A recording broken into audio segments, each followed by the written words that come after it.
Welcome, everyone. I'll call this meeting to order at 4 p.m. Adoption of the agenda. That West Elgin Council hereby adopts the regular council agenda for September 11th, 2025 as presented.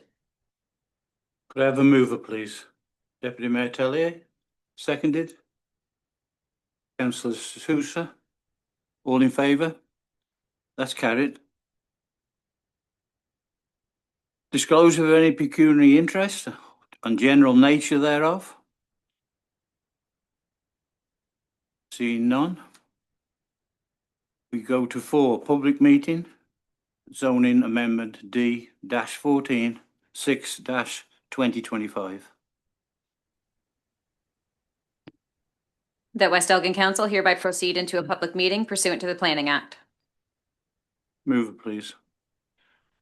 Councillor Denning, seconded. Yep. Councillor Statham, all in favour?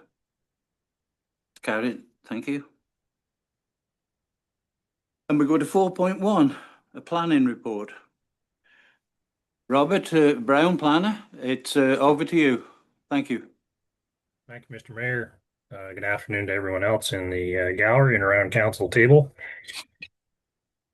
The application you're looking at today is located at 23168 McDougall line. Back in June of this year, the Land Division Committee for the County of Elgin approved the creation of a lot which was surplus to the farming operations of the property owners, or sorry, of the purchaser of the farm property.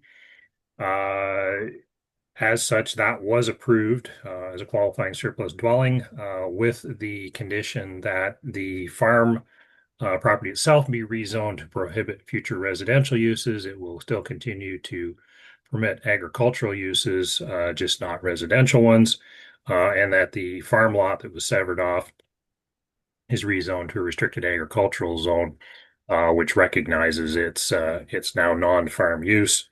The overall parcel itself that's being retained on the farm is just a little over 102 acres. The severed lot's 1.88. It's on a private water well and on-site septic system. The provincial policy as well as the local and county OP have been reviewed, and with the passing of the zoning bylaw, it will then be completely consistent with the surplus dwelling severance policies that follow those levels. The application was circulated internally as well as to the neighbors, signs posted on the property, and information posted on the municipal website for folks to provide comment. We did receive one email comment from Bonnie Okelson, who lives in the area, and advised that she was in support of the proposed severance and understood the nature of it, and had no objections or concerns with that. External agencies were circulated. There was no objection from any of those agencies that were circulated, and there was no other comment received about the proposed zoning amendment. So unless there's questions from council or the attending public, that is all I have, Mr. Mayor. Okay, thank you. Is there any applicant comments? Public comments? Council comments? Seeing none. Could I have the recommendation, please? Recommendation is that West Elgin Council hereby receives the report from Robert Brown, planner, regarding zoning bylaw amendment application D14, 6/2025, recommendation report, planning report 2025-18, and that West Elgin Council approved to the rezoning of 23168 McDougall from general agricultural A1 to agricultural A2 and restricted agricultural A3 in accordance with the attached draft bylaw, and that West Elgin Council consider an amendment to the zoning bylaw as presented in the bylaw portion of the September 11th, 2025 council agenda. Mover, please. Deputy Mayor Tellier, seconded. Councillor Stewart. All in favour? That's carried. Thank you. With that, we go to adjournment from the public meeting. That West Elgin Council hereby adjourn the public meeting pursuant to the Planning Act. Move it, please. Councillor Sousa, seconded. Councillor Denning. All in favour? That's carried. Thank you. So, we go to delegations. 5.1, Dawn Mazick, and Chair, David James. Vice Chair, West Elgin Community Health Centre. October the 8th joint town hall meeting. Thank you. And thank you very much for permitting me to attend virtually. I am in need of the closed caption today, so I do appreciate it. So I am the chair of the West Elgin Community Health Center, and I have been a resident of West Elgin for well over 30 years. So what I'd like to discuss today is the West Elgin Town Hall meeting that we have termed Community Conversations, and it is a collaboration between the municipality and the Community Health Center. Next slide, please. So I will give you just a high-level background, some of the purpose of the meeting, the process, and hoping you can assist with us getting the word out, because attendance is absolutely critical. And leaving you with last words around our partnership and responding to any questions you might have. The next slide. So as you will recall, I had presented with the Vice Chair, David James, regarding our advocacy effort last year.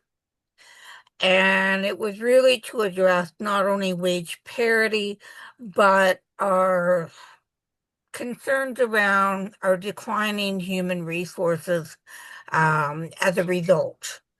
And so we have engaged not only the West Elgin municipality, but Dutton Dunwich. And we continue to reinforce that our original letters of patent and incorporation focus on not only the West Elgin community, but Dutton Dunwich.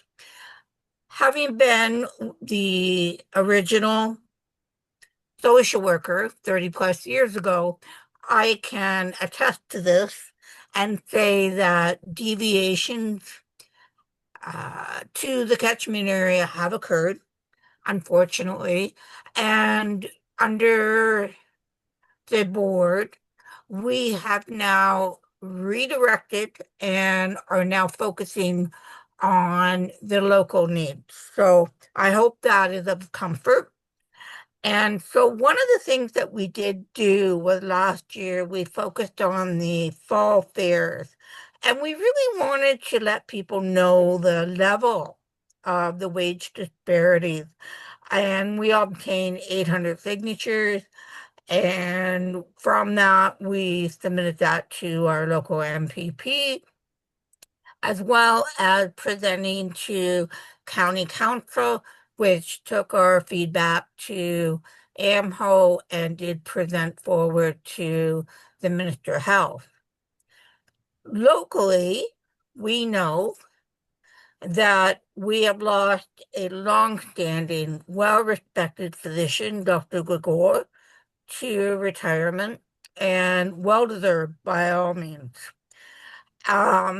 Nevertheless, this has left a significant gap in local primary care services for those individuals in Rodney, Eagle, Westmoreland, Port Glasgow, and it is a problem.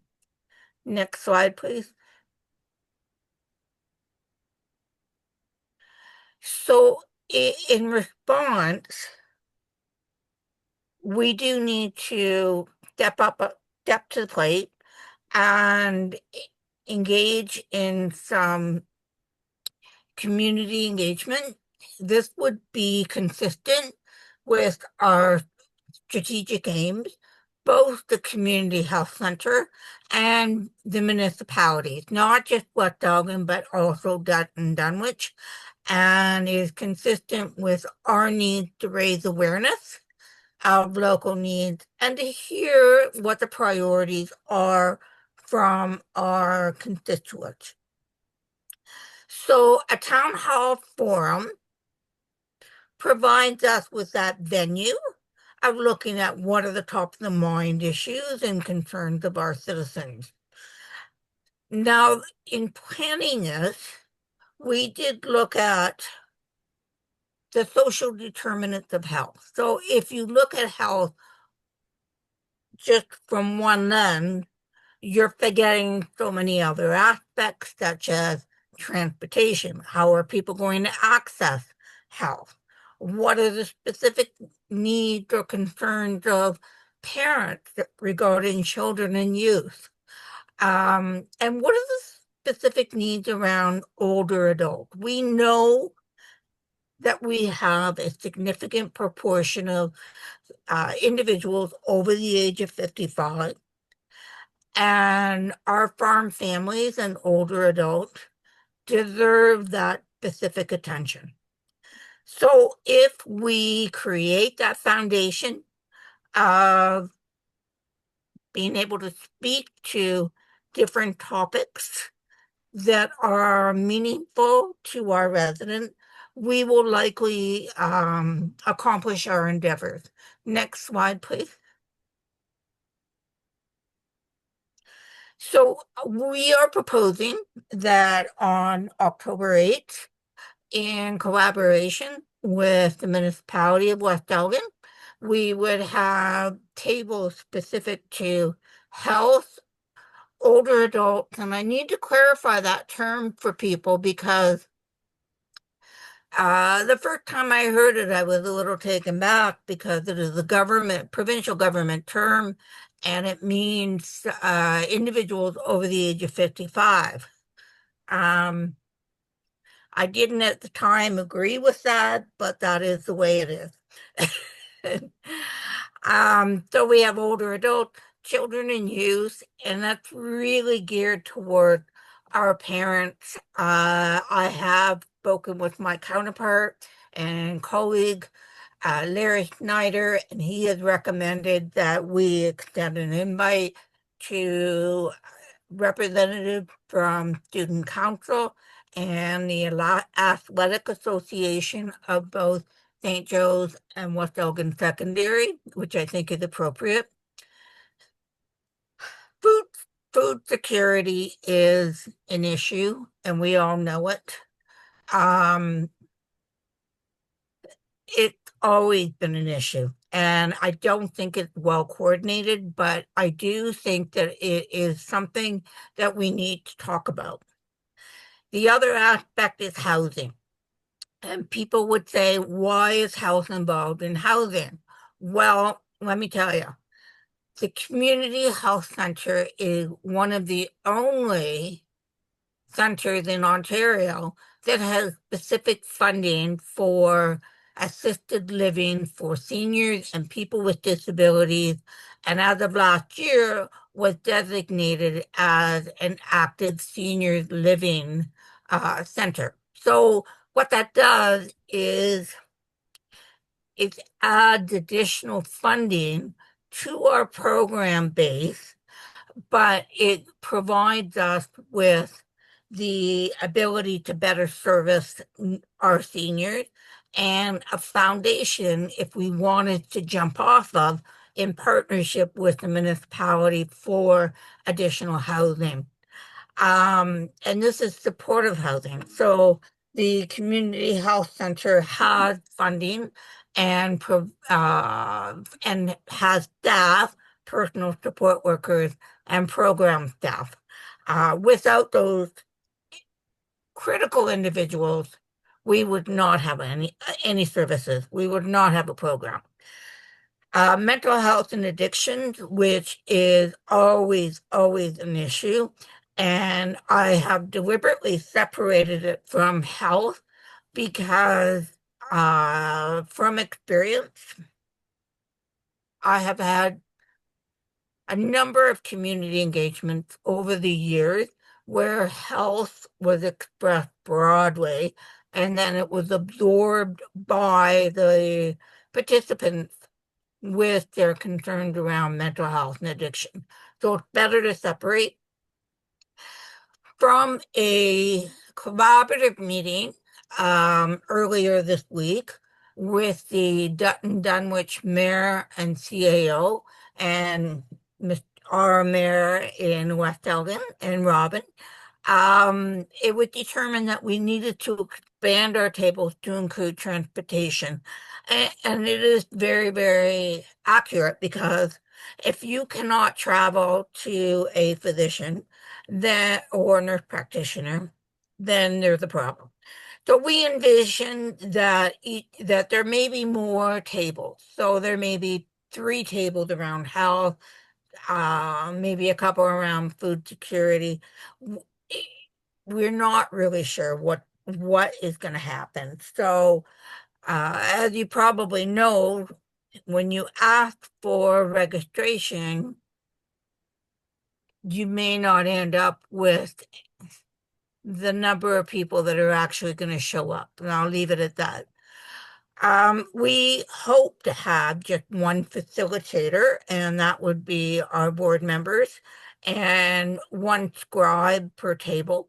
Ideally, we would love to have a council member and a board member to facilitate. Next slide, please. And it's very, very simplistic.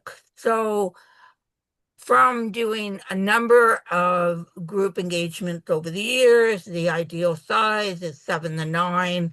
And our number one question is, what are the greatest local needs or concerns related to that specific topic?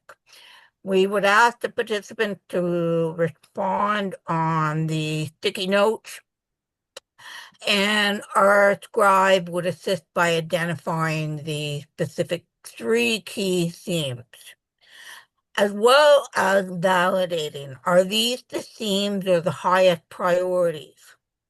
Are there any changes or additions? Next slide, please.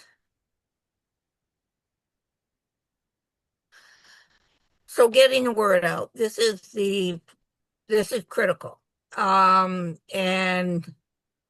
I ask council members to reach out to their networks and to assist in that regard, because there are so many people that you know locally that are champions, that are have specific concerns, and this is the venue in which they should be bringing it forward.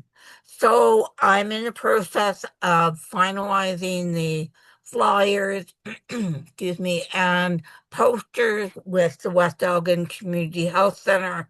I will be working with Larry Snyder on the article in the Chronicle and looking specifically at some of our key statistics around our health and determinants of health, as well as presenting at each council meeting, which is happening here, leveraging our local champions, which means a little bit of legwork on my behalf.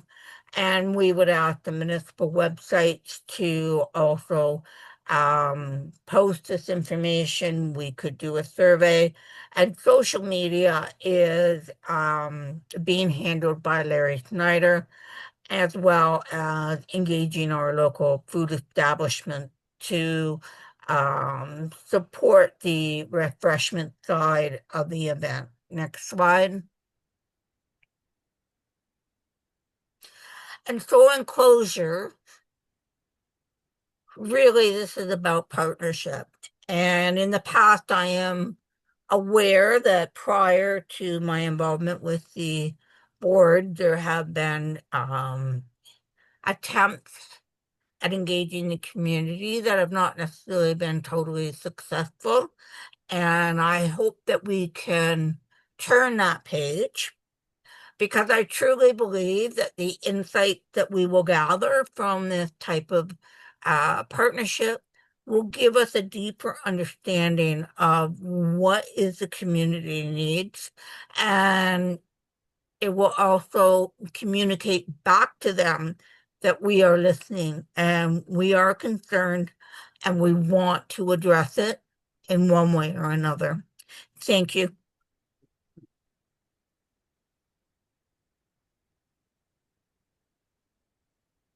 Okay, thank you very much. I know it's a very important topic, and I'm certainly going to ask council if they possibly can attend on the 8th to do that. I know we're short of doctors. I mean, waiting weeks and weeks for a doctor's appointment is no fun for anyone. In fact, sometimes when they go, it's almost too late. Or you're either better or you're really, really ill. And they can't cope with your emergency services. 3 hours wait at a minimum. And people shouldn't be using emergencies when they should be seeing a local practitioner or a doctor. So I'm on page with this, and I'll certainly be there and doing my stuff. And let's see if we can get enough people there to make it and get some information, what we really do need, and get it to the politicians and see if we can get a help on that. Any more questions from council? Yes, Councillor Denning. Thank you, Mr. Mayor, and through the chair. Don, thank you for the presentation. You've really broken it down really nicely. And one of the questions you had was an ask of us, council, to use our contacts and our resources to get the word out. And I'm certainly proud to do that. But if I may attempt to boil it down a little bit and just let me know if I'm summarizing it or if I'm completely off. Dr. Grigor has retired. There has been a significant amount of people in this community that need a place to call their healthcare home. West Elgin Community Health Center does not currently have the capacity to take on all of Dr. Grigor's patients, but with more awareness, justification comes the possibility for more funding, and this town hall is an opportunity to stimulate that conversation. You are absolutely correct. All right, then I can help sell that. Thank you. Thank you. Any further questions from council? Thank you. I know everybody feels the same way as you do, really. So thank you very much for that presentation. Thank you.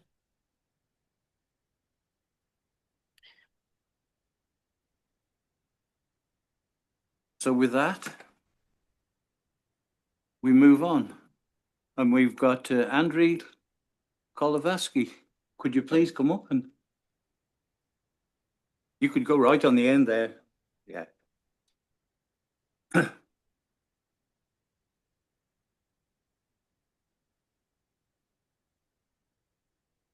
Good afternoon, Mr. Mayor, Deputy Mayor, members of the council, and members of the public.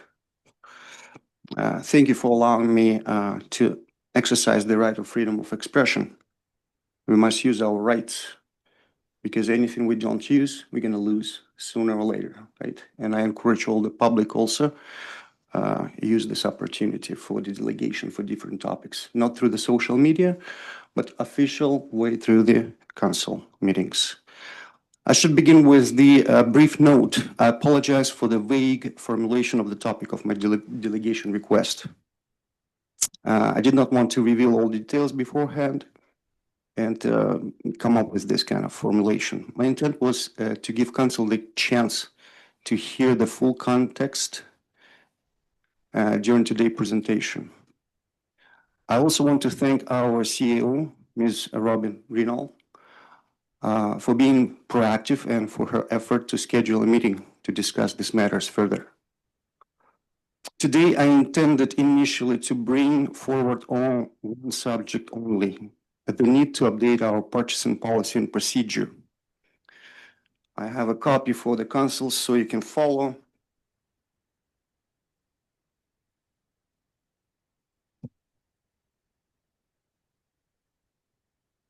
The last revised in July 20th of 2017. However, members of the public have also asked me to address council for clarification of the proposed Rodney Cemetery transition. So I will address both topics this evening, but it's not going to take much time. I typed my speech for 6 minutes and 30 seconds. Purchasing policy, the number one. Again, it has not been updated since 2017. Best practices have moved forward in 8 years, and it's time for us to modernize. The first, thresholds and approvals, section 3.02. Currently, staff can approve up to $10,000 in spending without council direct involvement. I know it's been done from the practical point of view to speed up the process in the management. However, I suggest introducing a rotation system with electronic signatures of council, shared responsibility without slowing down the decision-making process. So I don't know how the other municipalities deal with this, but I think the council needs to step in this process. You only may have to travel to the office. You can get the documents for approval on a rotation basis, or the mayor may step in. I don't know how it works from the legal point of view too. It needs to be discussed with the legal, because I understand the separation of branches of power. Here, the council is going to step in a little bit into the executive branch of power. But the non-elected members of administration should not have this kind of power, because we don't have any influence on them, because they're all regulated by the kind of work rights, not by the commissioner of the integrity commissioner, right? What we can do with the council members. Consulting and professional services, section 3.02 also. The exemption stating there is no bid process for council and professional services should be eliminated. This contrast affect management and accounting, and council should know who is hired and why. What companies? There should be always not appointed. This accounting company is going to do the audit, for example, or consulting services for the different management changes. But the council needs to be involved in this process, I think, too. Tenders and RFPs, section 3.03, 30.5. Public tender openings are strong safeguards, but we should also publish bid tabulations after opening. For RFPs, publishing criteria and scoring results should reduce subjectivity and increase fairness. Sole source purchases. I understand the administrative staff will hate this, but the allowance of the sole source purchasing should be removed entirely. Every purchase should involve some level of competition, even if only few vendors consider it.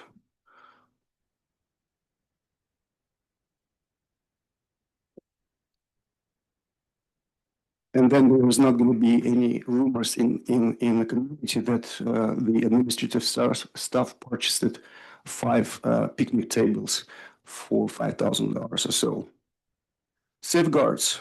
Other improvements include publishing orders with contract amounts and bidders, requiring conflict of interest declaration, conducting an annual procurement audit independent, expanding digital advertising to reach more better bidders. When you say there is no bidders, then there was a bad advertisement.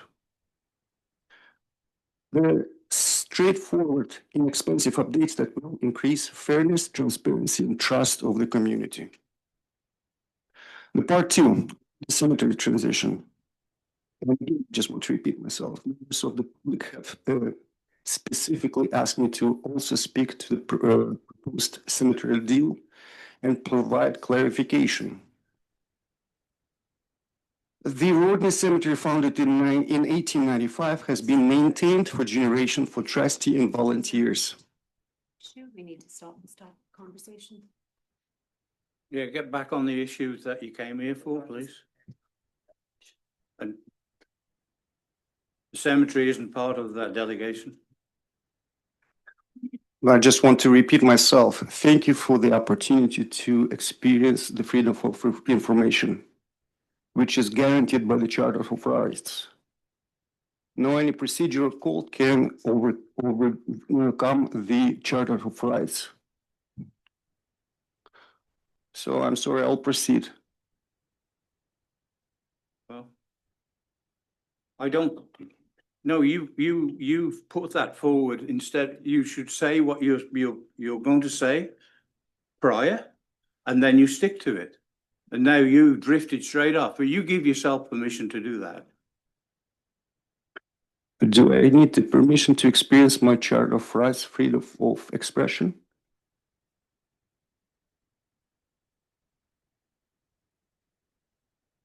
We came here to listen to you on what you was trying to say, and we're willing to do that. Thank you. Okay. Financial accountability. Before council assumes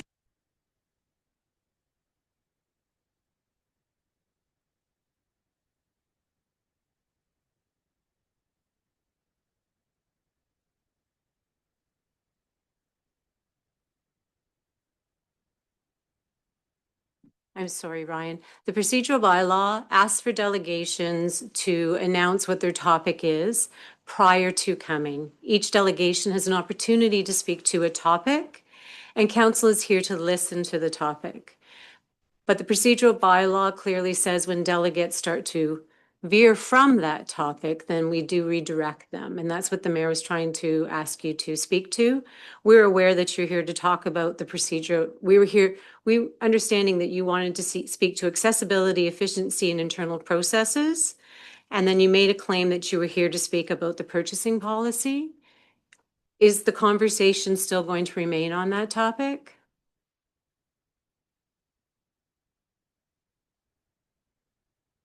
That's the course of your conversation.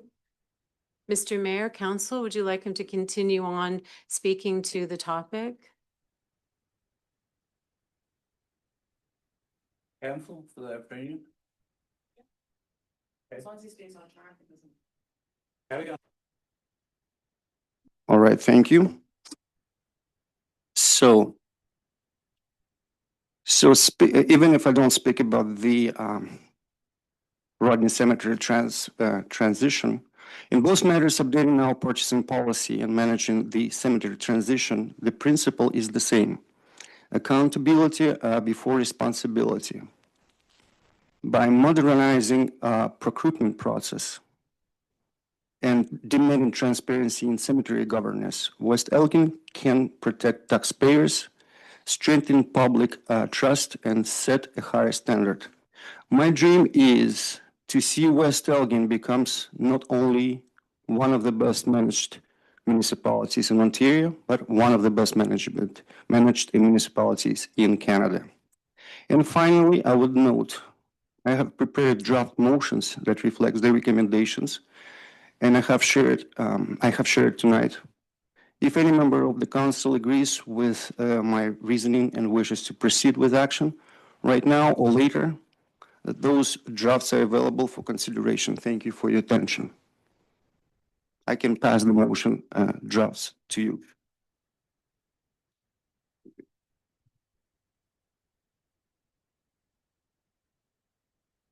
Thank you for that.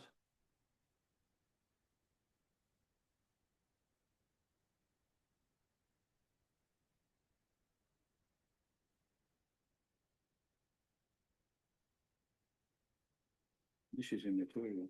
You want to pass it over to the rest of the council then?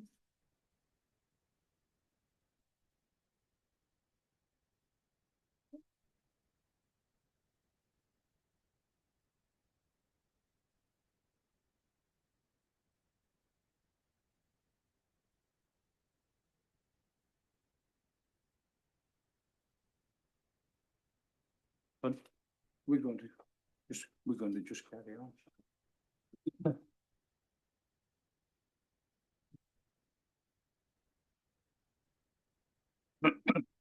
Item number 6, yeah, okay. Okay, we're going to move on to the adoption of the minutes. The West Elgin Council hereby adopt the minutes of August 14th, 2025 as presented. Move it, please. Deputy Mayor Tellier, seconded Councillor Statham. All in favour? That's carried, thank you. Business arising from the minutes? Seeing none. We go to staff reports and we go to planning. 8.1.1 severance application E50-25 comment to Elgin County. Mr. Robert Brown, planner, you're on again. Thank you, Mr. Mayor. The application that's been submitted to the Land Division Committee and forwarded us to provide for comment is located at 22709 Silver Clay Line.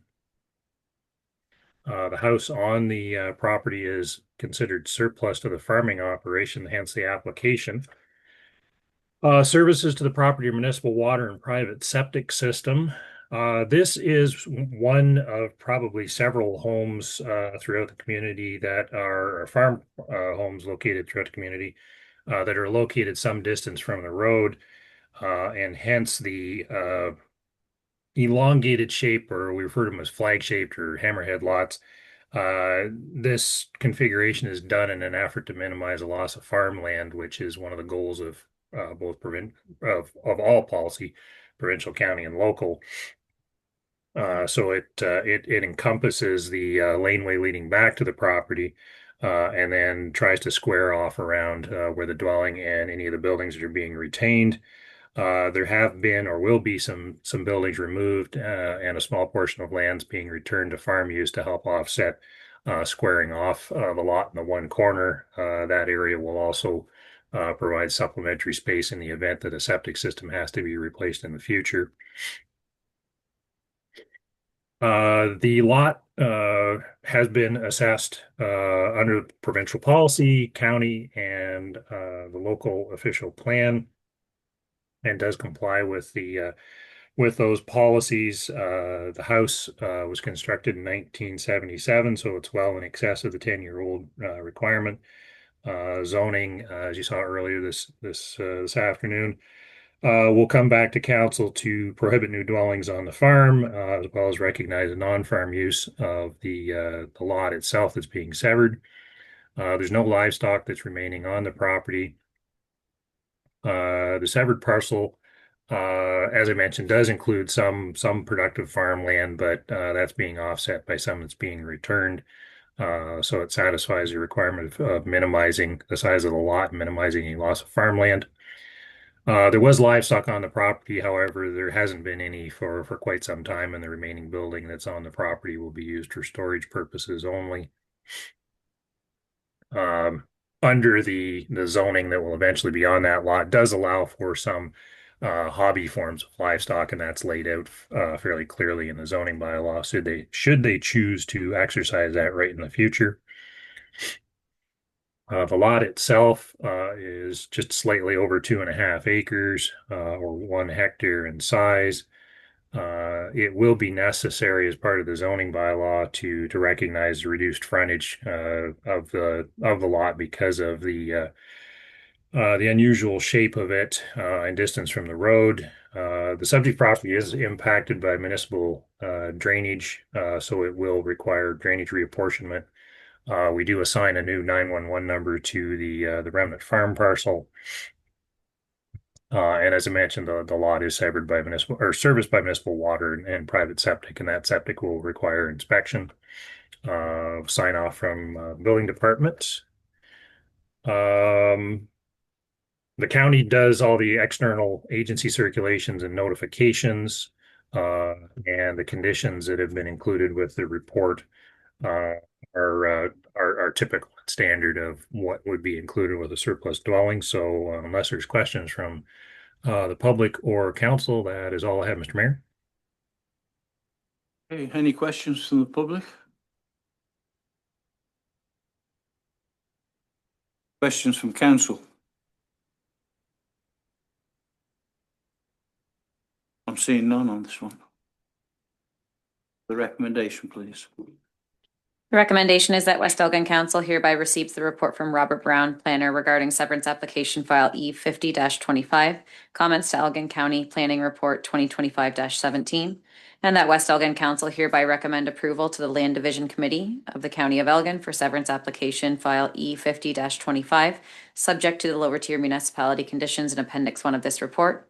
And further, that West Elgin Council directs administration to provide this report as municipal comment to the County of Elgin. Move it, please. Councillor Statham, seconded. Councillor Sousa, all in favour? That's carried. Thank you. 8.2, fire. Monthly fire report for July and August 2025. Yeah, good afternoon, Your Worship and Council. It's monthly or actually summer report for the fire department for July and August.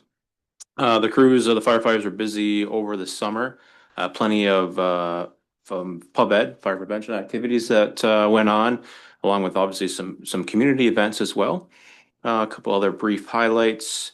The Provincial Fire Protection Grant, which if Council will recall in year one, provided funding from the province for ventilated decon facilities, is open again. So we won't know about funding until early in the new year, probably, but we are focused on likely some bunker gear rooms again around that cancer prevention, important cancer prevention piece. So that's what staff's looking at right now.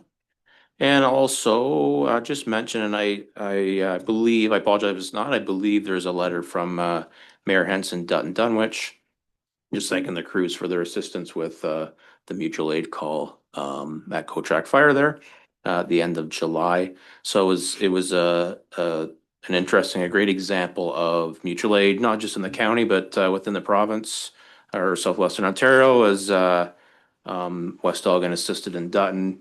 And then they had, as council may be aware, there was another structure fire at the same time.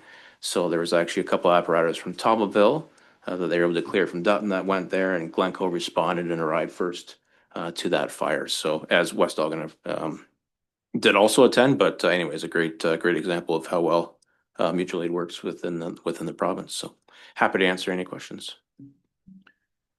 Yeah, questions for council? It's nice when we can overlap and help people out, you know, as and when it's needed. It's worked really good, hasn't it? So I Yeah, had good reports about the one at Dutton, that, you know, that our fire trucks went out and helped there. And the same with the nasty fire that we had on Pioneer. yeah, for sure. And thanks Your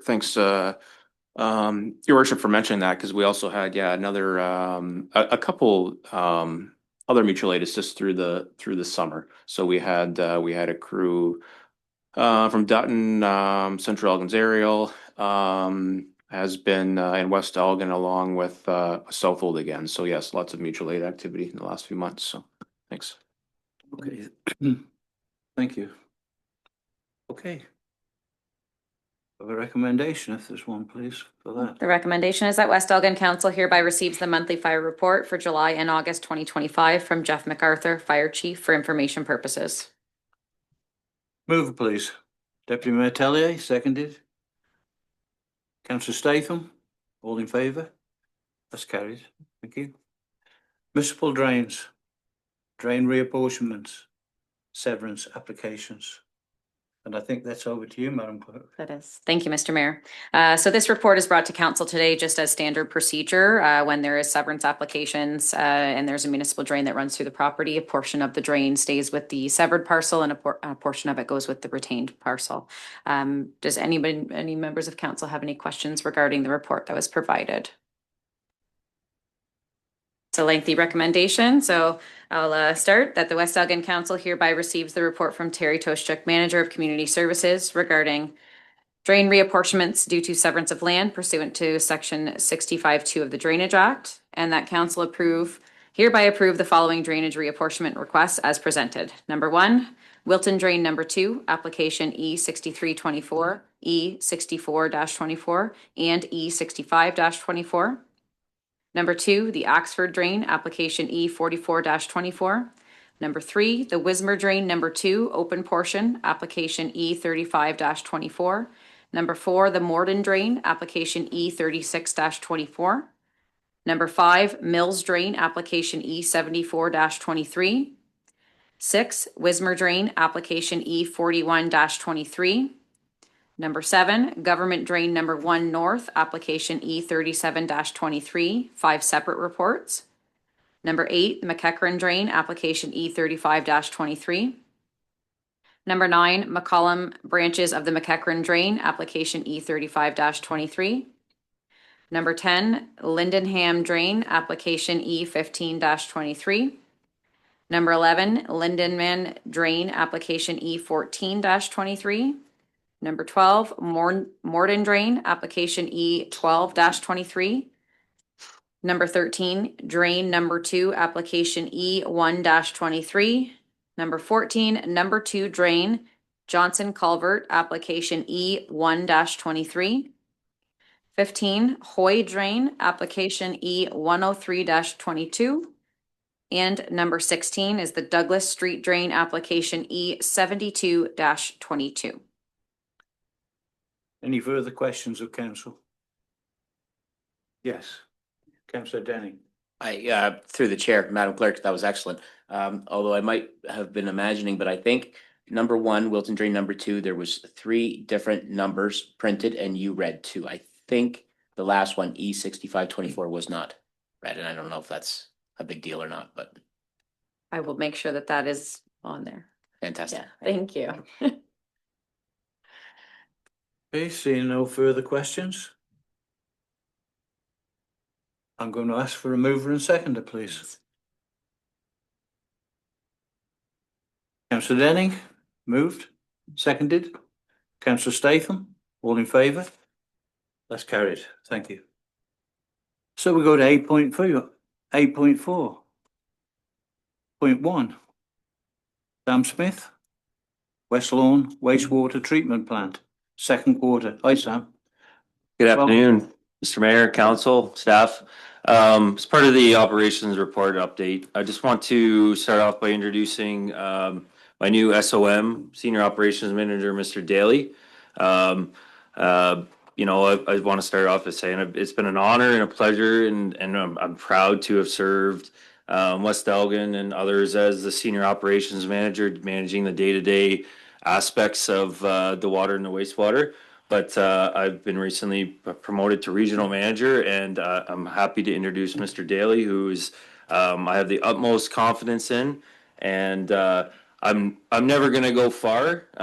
Joe is going to quickly realize that my fingers are all over the operations of West Elgin and Tri-County and others, and living in this community and being served by the West Lawrence Sewage Plant and the West Elgin Distribution System, and that I'm going to have a hard time giving it up. But this will be the last operations report that I will be addressing the council as the SOM, and going forward it'll be Mr. Daly. We will reach out to local staff, West Elgin staff, to make that transition official. But I just wanted to start off by saying that.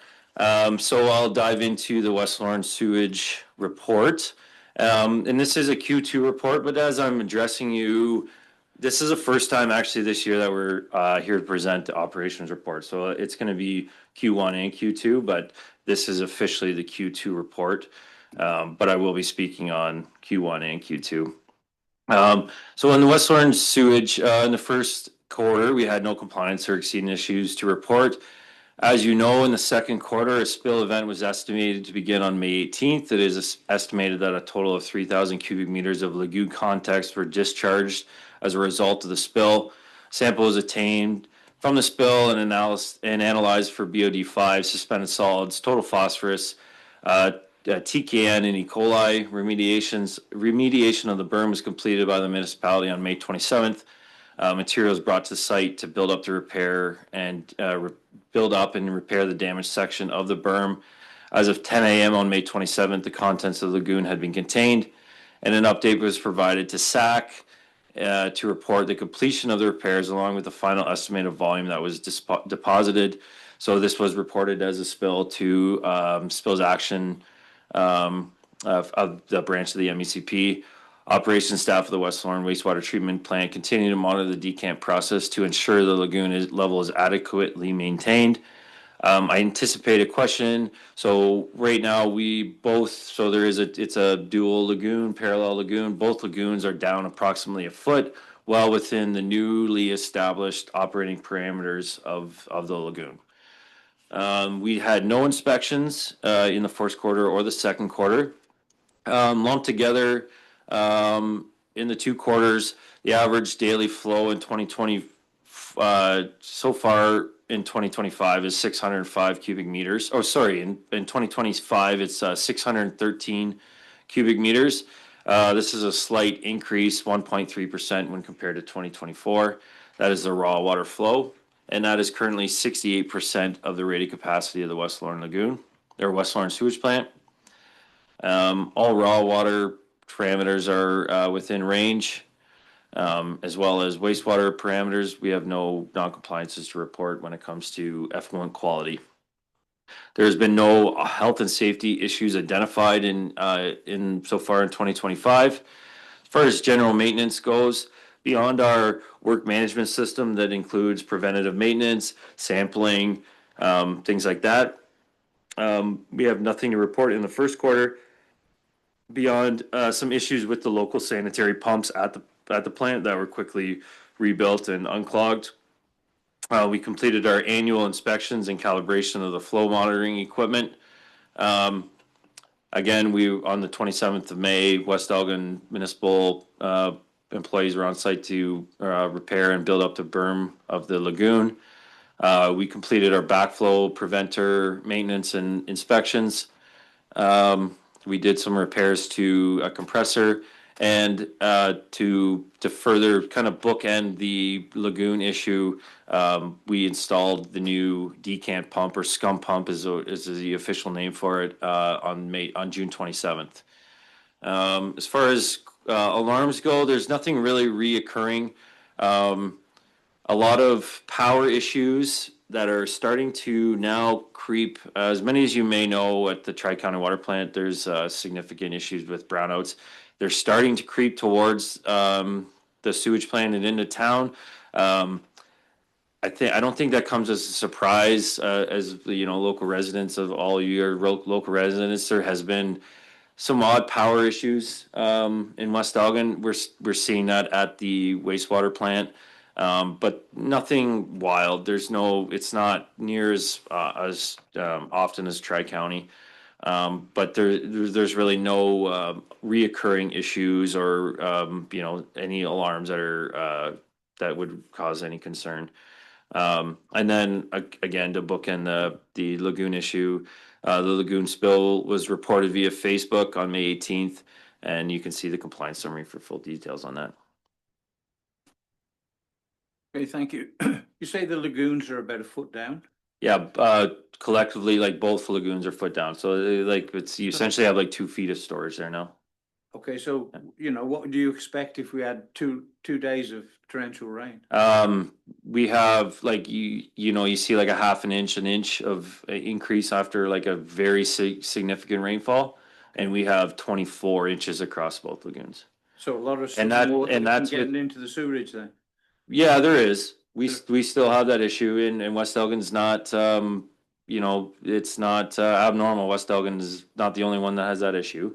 But that is 24 inches below, in totality, below the new operating level where Bell's alarm. There's still a little buffer, which we don't anticipate to get into, but we have a new, like we shared at the last time that I was here at council, we shared our new SOP and our new standard, like our new procedures for that.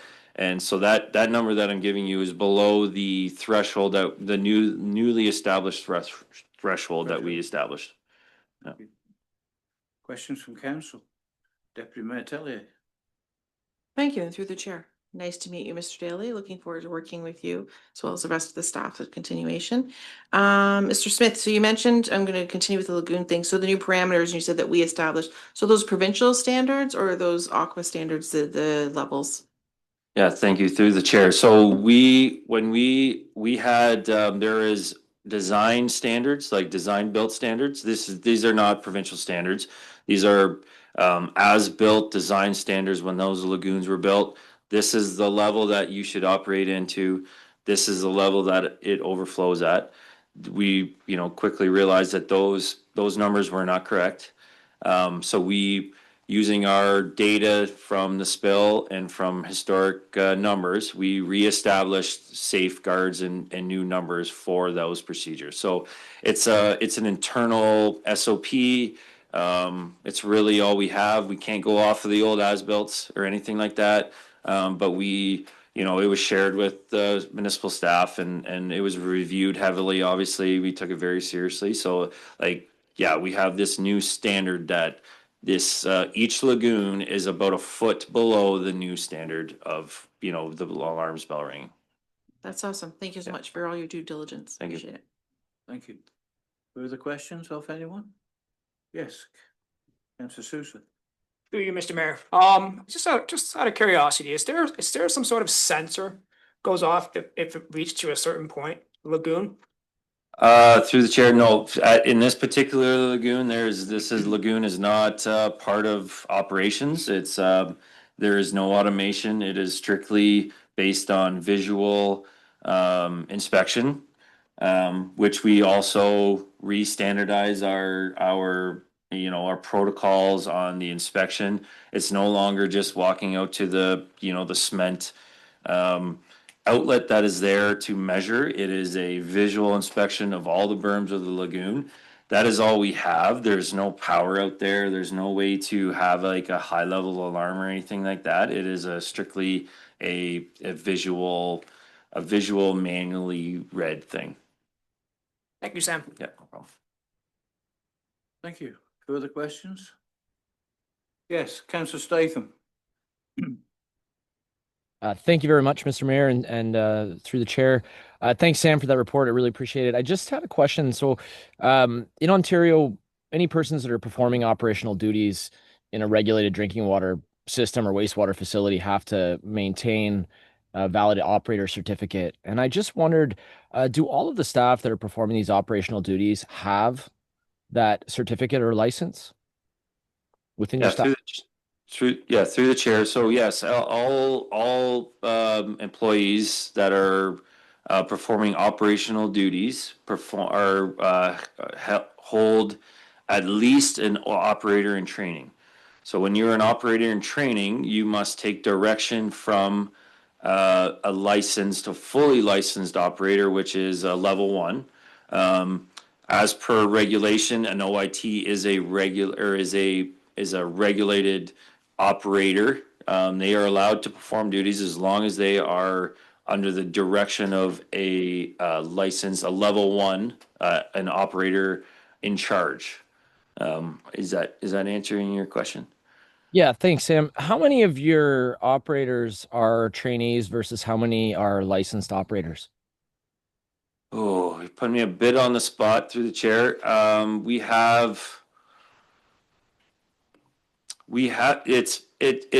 an ebb and flow in that based on turnover. I can't answer it exactly, but there's definitely, they're not all operators in training. There's 3 to 4, at least level 1s. We have a level 3. We have level 2s. We have, off the top of my head, I can think of 2 OITs out of 5 operators that would have their hands on the West Lawrence sewage treatment plant. So 2/5 of the operators are in training. Is that what I'm understanding? Yeah, I would don't quote me on that perfectly, but just because I can't remember exactly what it is, but we have more OICs than OITs. I would like to, Sam, if it's possible, I would like to just see what staff are licensed and which are not. Is that something you can provide to me? Absolutely. Yep, Thank you, Sam. for sure. Appreciate it. Yep. Yes. Through the chair, thank you, to follow up with that. So Mr. Smith, that's pretty normal for Aqua procedures to have people in training, people level 1, 2 to 3. Yeah, through the chair. It's not just an Aqua thing. It is a province-wide issue with licensed operators. It's not a Aqua recently recalibrated through regulation and provincial mandates and things like that. We have recently went from kind of and not recently, actually, back to 2022. We were used to be kind of the lower end paid, and now we are probably mid to higher tier on the pay scale. But it's just kind of we're not immune to, we're just like every other industry finding the skilled trades.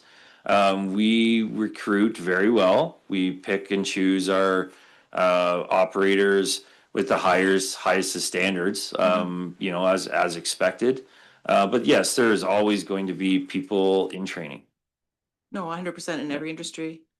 We have people below us, Mhm. bringing them back up to make them exactly where they need to be Right. and be under us. And any youth or people looking to make a career change, I guess they can get themselves to look close as Ridgetown College for Exactly. training in the area. So 100%. that's great to know that everyone's apprenticing everyone and working together. Thank you. Councillor Statham. Yeah, thank you, Mr. Mayor. And through you, I just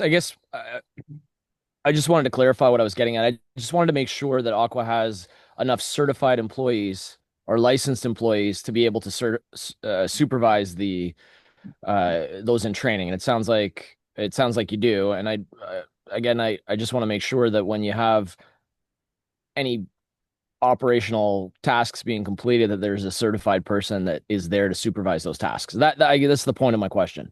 So I just wanted to clarify that. And it sounds like you do. So that's great. Thank you.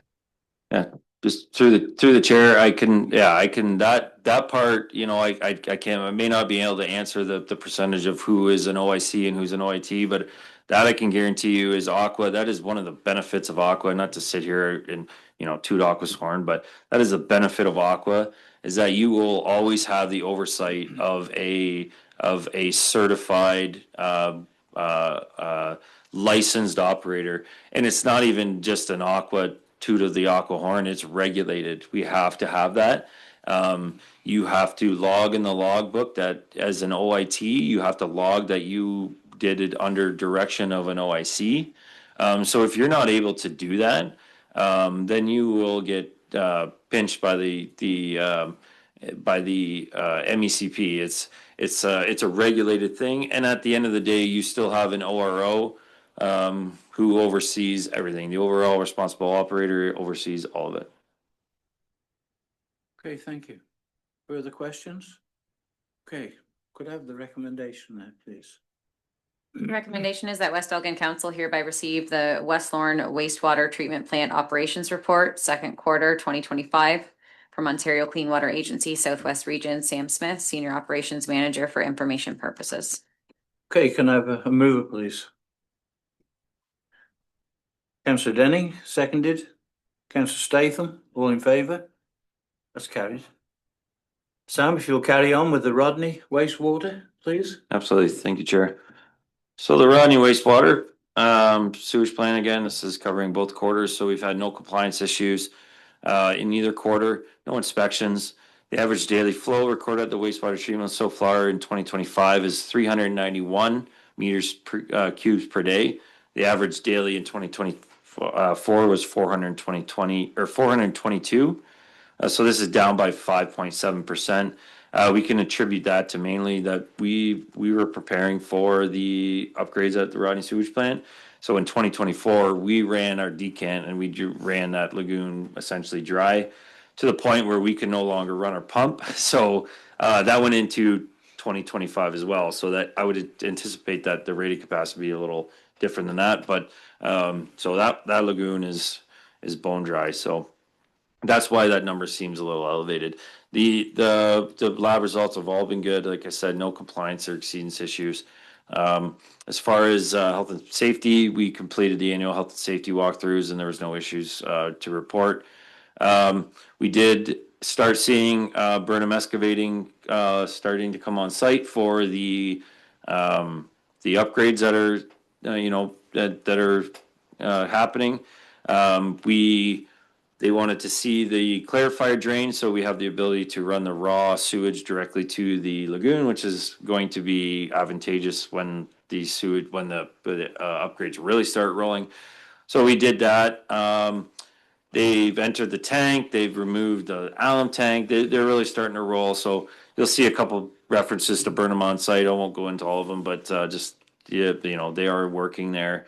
Beyond that, it's beyond our regular scheduled preventative maintenance and sampling and things like that. We're waiting patiently for these upgrades to happen. As far as alarms go, a couple power outages in the wintertime there, and then getting into a couple power outages into the early summer, and no community complaints on the sewage side of things in Rodney. Thank you. Questions from council? Councillor Denning. Thank you, Mr. Mayor. Through the chair, Sam, thank you very much.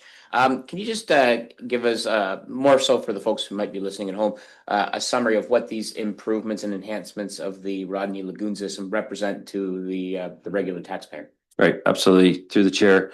So to the regular ratepayer, these are significantly much needed upgrades. But when I say upgrades, it's like upgrades to technology, upgrades to efficiency, just updating an aged plant that hasn't had a lot of upgrades done since it was put in. This does not increase the incapacity of the plant. I think I've said that a few times. It's just I want to reiterate that does not. It gives us a better chance to get to the rated capacity that it's currently rated at. But it should reduce ultimately operating costs, namely electrical efficiencies. And the nice thing for the municipality and Aqua is able to assist in securing a significant amount of funding for this project. It's taken some time to get there, but it doesn't change the fact that the funds are available through provincial and federal funding. That helps because Aqua, did a condition assessment and a 20-year capital plan and a rate structure a few years back. And without that funding, there would have been, some pretty significant increases to the rates. But with that funding, that obviously significantly eased those, when we're speaking to impacts to the ratepayer. It minimized these upgrades were minimized. The impact to the ratepayer was minimized by the funding. But so it's going to make the operators happy, and the cost to operate the facility, hydro wise, chemical wise, things like that, much more efficient. Yes. Councillor Denning. Thank you, Mr. Mayor, and thank you, and through the chair, thank you for that. So as prudent as these improvements are, it's not like it was an optional thing. This was a requirement for us to do. Is that an accurate statement? Yeah, through the chair, absolutely. I remember sitting here when I first became a senior operations manager, 8 years ago, and I sat in front of this council, and I believe my statement was, I cannot guarantee compliance. This will make it much easier. Thank you. Thank you. Councillor Statham, please. Thank you very much, Mr. Mayor. Through you, thanks, Sam. I agree. Upgrades are essential if we want to maintain compliance. I just wondered if, you might have said this, maybe I missed it, but what is the cost of the upgrades, and what was the amount of the funding that was received? Do you know? Through the chair, I'm going to defer that to municipal staff. I can't remember exactly what it was. It's been a while, but that I'm going to defer that to staff if you don't mind. Yes. If I may, Mr. Mayor, thank you. This project was already ongoing when I stepped in, so I can go back to look at what our grant funding, do you want to know both the grant funding and the municipal contribution to the project?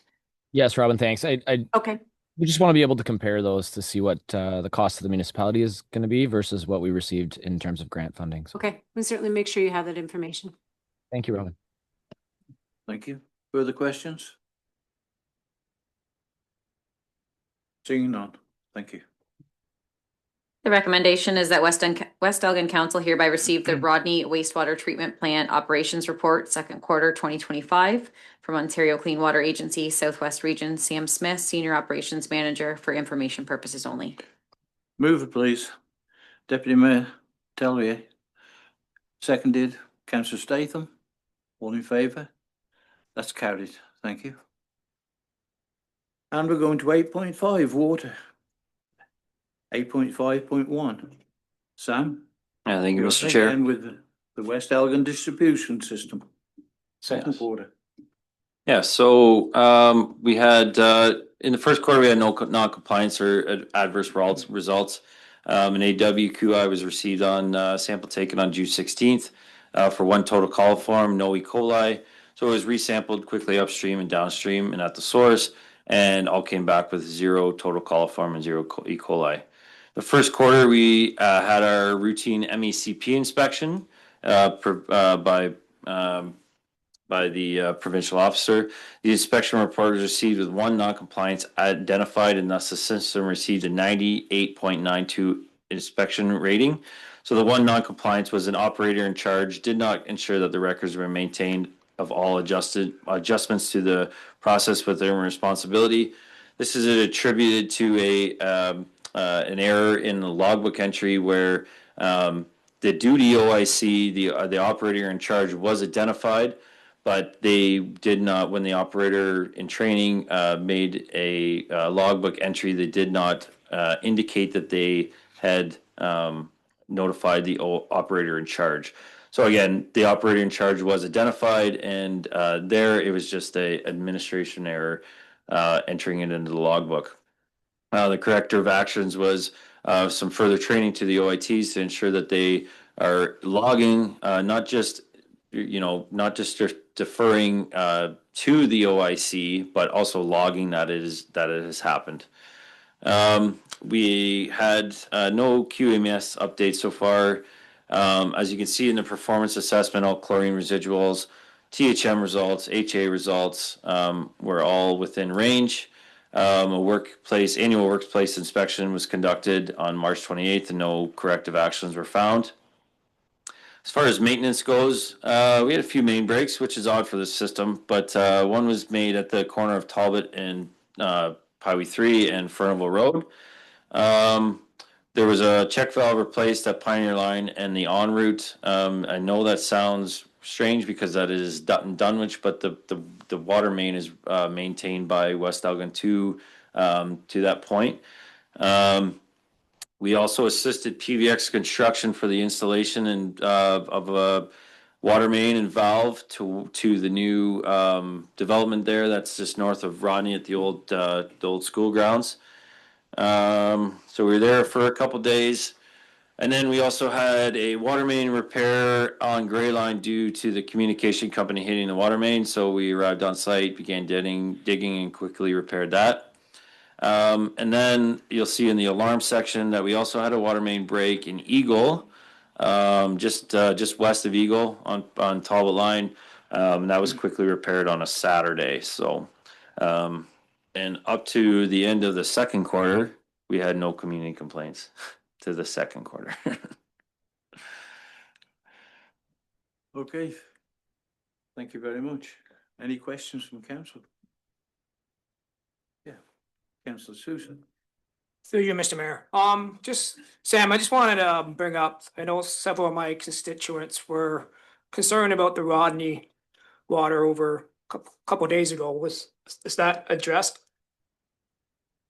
Yeah, thank you. Through the chair. So yesterday we had an emergency repair on Rideout Street, and that resulted in us having to depressurize the pipe. It was a quick thing. We had to get it repaired. Post repair, my operators, it took some time because it's a dead end, but it's not a dead end that's like typically there's high usage there, so it's not something that's flushed. So we quickly reviewed drawings and found the dead end blow off that is available to us. That was flushed, and then my operators, the staff, went to home to home to instruct instruct the homeowners that to flush their lines. They may see some dirtiness in their lines. That's a standard thing for when there is a emergency repair. The first priority is to get it fixed. The second priority is to get it flushed out, and then we go and speak to the residents and explain what happened. They were well received when we went around and spoke with them. The water, typically you would think, on a normal day, water, you can predict what water is going to do in the pipes. On a day when there's an emergency, you're not quite sure. It's unpredictable. So if that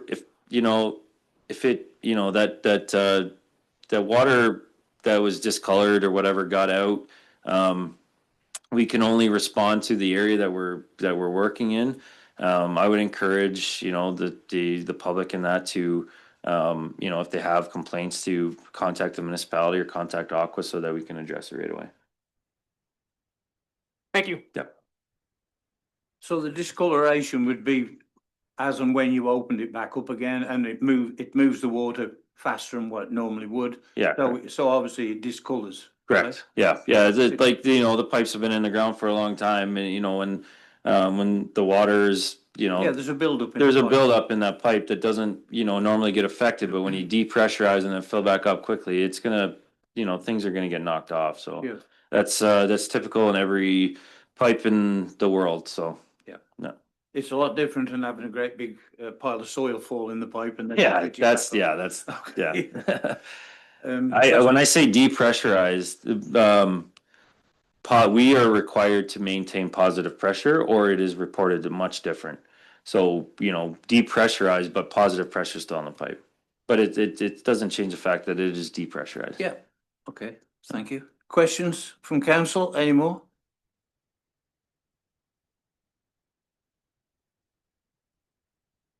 Can I have that recommendation, please? The recommendation is that West Elgin Council hereby receive the West Elgin Distribution System Operations Report, second quarter 2025 from Ontario Clean Water Agency, Southwest Region, Sam Smith, Senior Operations Manager, for information purposes only. Can I have a mover, please? Councillor Sousa, seconded. Councillor Statham, all in favour? That's carried. Before you go, welcome, Mr. Daly. I can tell you now, you've got some big boots to fill. And I can remember when you first came to council, Sam, and I appreciate what you've done for us over the years. You're so easy to get on with, and it's been a great ride. So thank you very much. I appreciate that, and like I said, it's nothing's going to change. I'm still here, and you'll get to see Joe's face for giving these presentations or these council reports more than I am. So thank you very much. Yeah, thank you.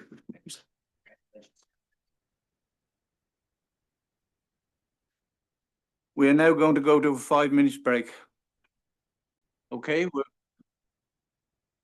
we're back in session, and we go to 8.6, Corporate Services and Finance. Deferral of the Zero Emissions Vehicle Infrastructure Programme. And I call on CAO Robin Greenwald to take us from here, please.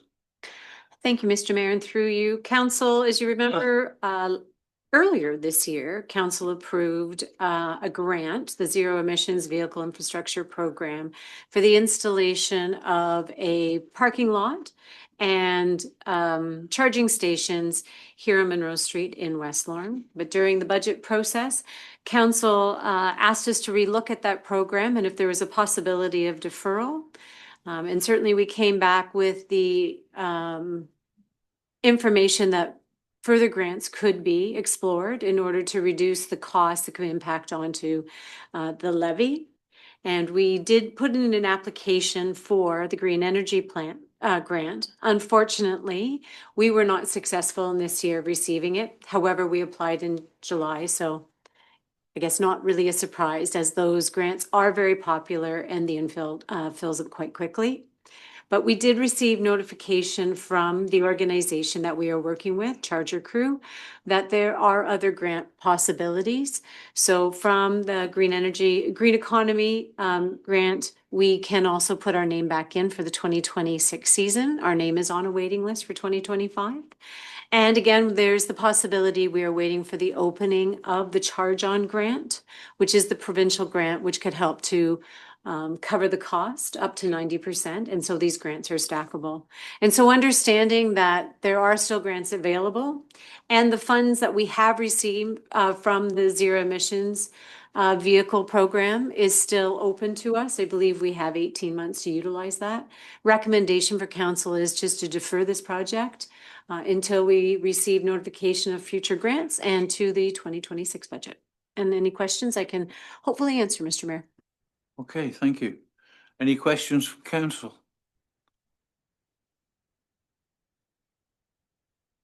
Okay, thank you. It's just a waiting game, really. So could I have the recommendation, please? The recommendation is that West Elgin Council hereby receives the deferral of the Zero Emissions Vehicle Infrastructure Program report from Robin Greenall, CAO, and that West Elgin Council defers the ZVIP project until the 2026 budget deliberations. Mover, please. Councillor Statham, seconded. Deputy Mayor Tellier. All in favour? That's carried. Thank you. Committee and board reports and updates. Or updates. Anybody got anything on that?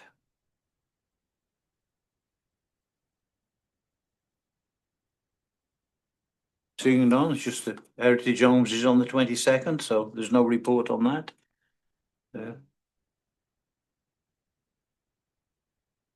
Okay, so we go to 10, which is a notice of motion. 10.1, Councillor Statham, Republic restroom access in Rodney. Councillor Statham, did you want to speak to this? Yeah, thanks, Terry, and thank you, Mr. Mayor, through you. It's just a motion that I wanted to have staff address whether or not it was feasible or where it would be possible to have a public restroom in the village of Rodney. I think currently there is not anything available to the public. Community center is not always open, and I just wondered if it was something that we could look into.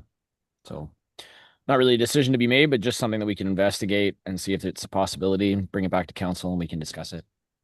See, I can just talk to that for 1 second. We used to have washrooms at the old town hall, were accessed from the outside.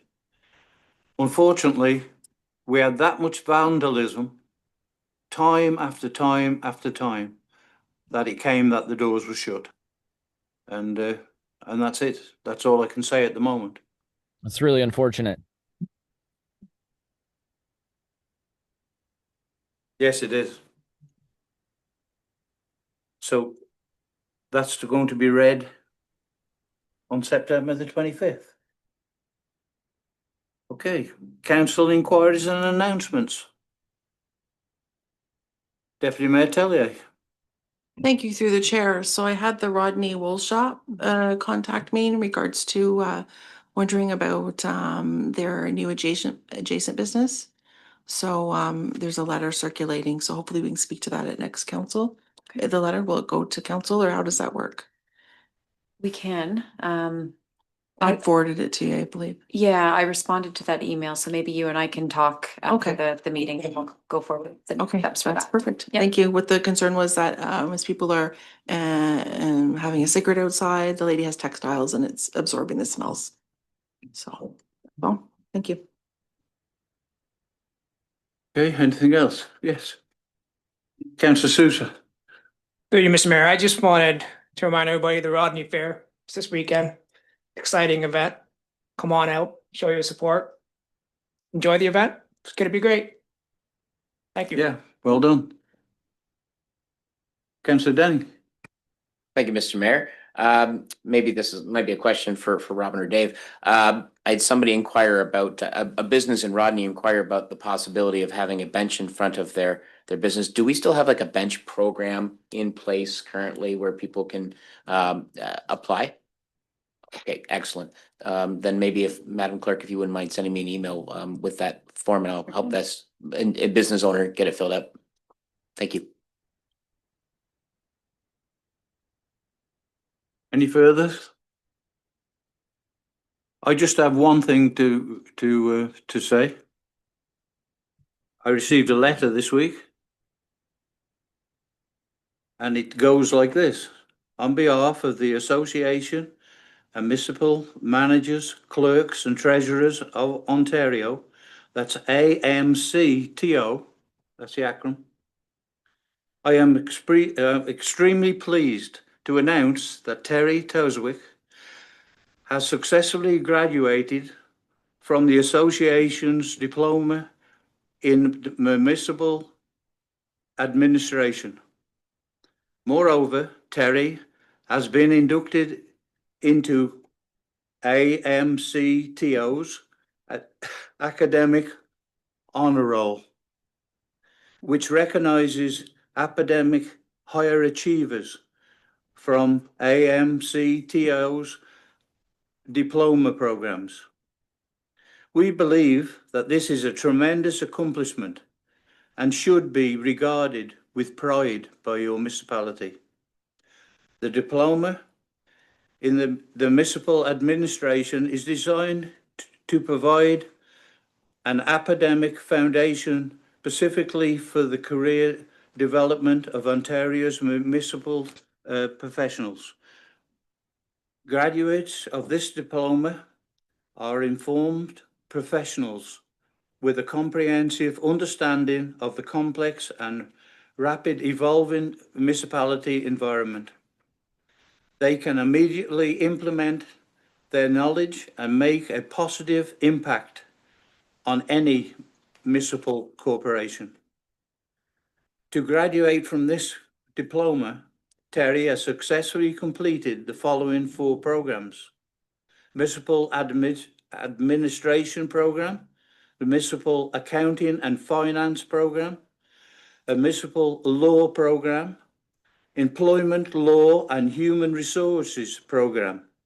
We hope that you and your colleagues on council will join us in congratulating Terry on this significant achievement. Sincerely, David Arbuckle, Executive Director. I think that's worth of applause. You. Well done. Very much. If there was any doubt. Thank you. That's excellent. Okay, so now we correspondence.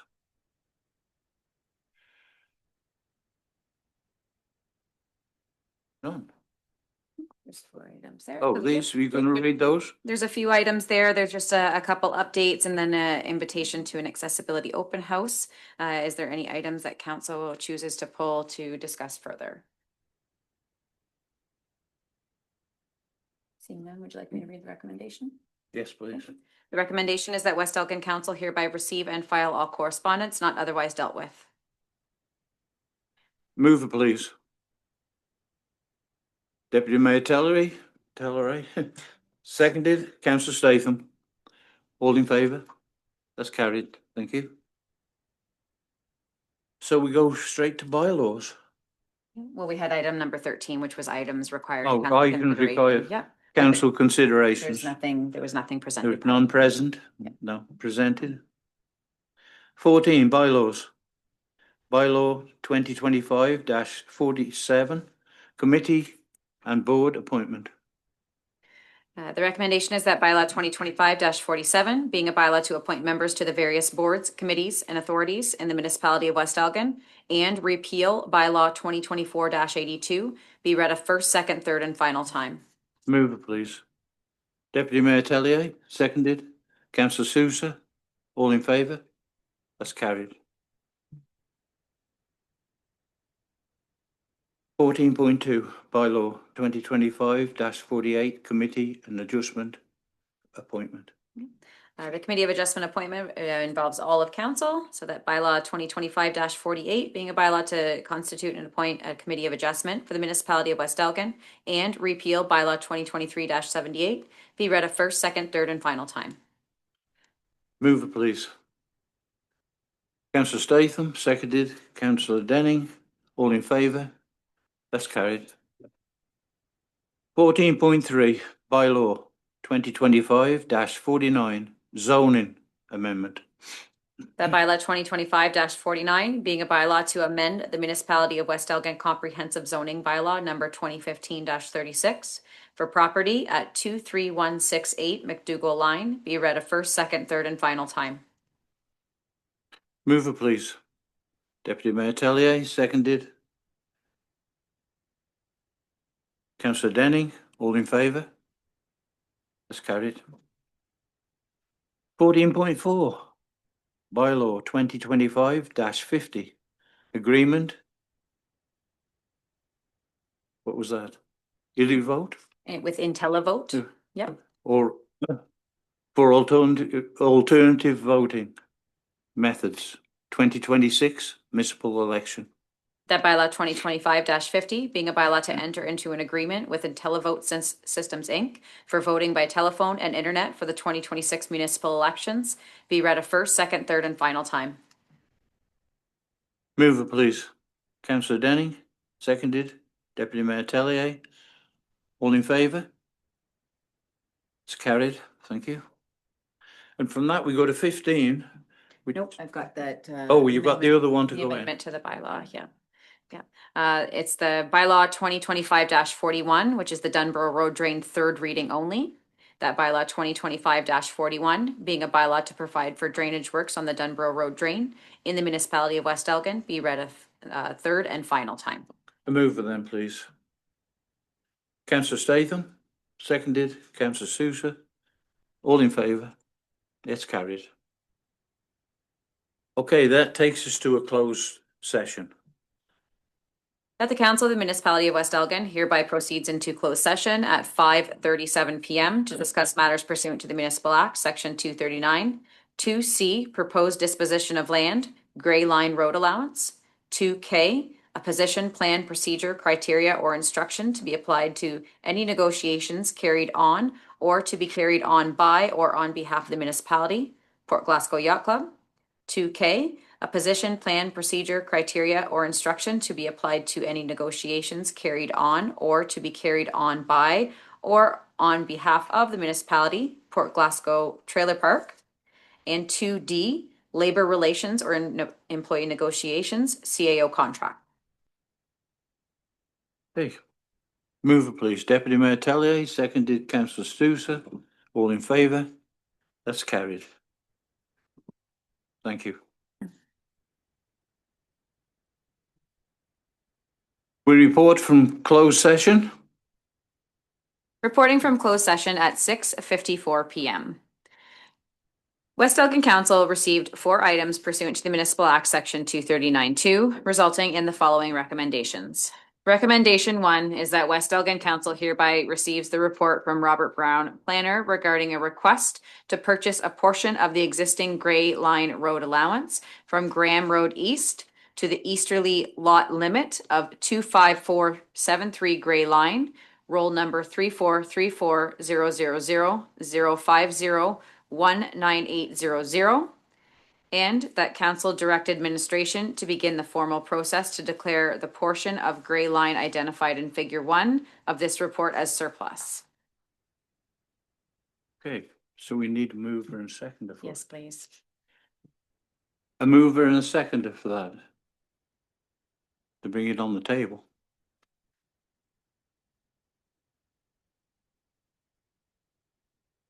See no mover or seconder. Okay.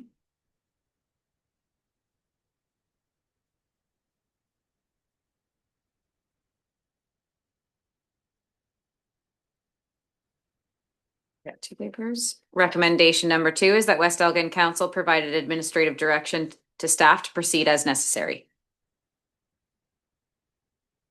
Mover and seconder Yes, for please. that? Mover and seconder?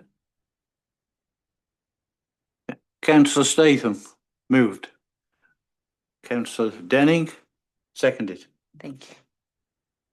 All in favour? Carried. Okay. Is there anything else from close? Nothing? No.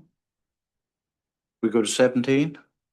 Confirming bylaw. That bylaw 2024-51, being a bylaw to confirm the proceeding of the regular meeting of council held on September 11th, 2025, be read a first, second, third, and final time. Mover, Deputy Mayor Tellier, seconded. Councillor Sousa. All in favour? That's carried. And that takes us to adjournment. That the Council of the Municipality of West Elgin hereby adjourn at 6:56 p.m. to meet again at 4:00 p.m. on Thursday, September 25th, 2025, or at the call of the chair. Mover, please. Councillor Sousa, seconded. Councillor Statham, all in favour? That's carried. Thank you very much. Thanks, everybody. Good night. See you around.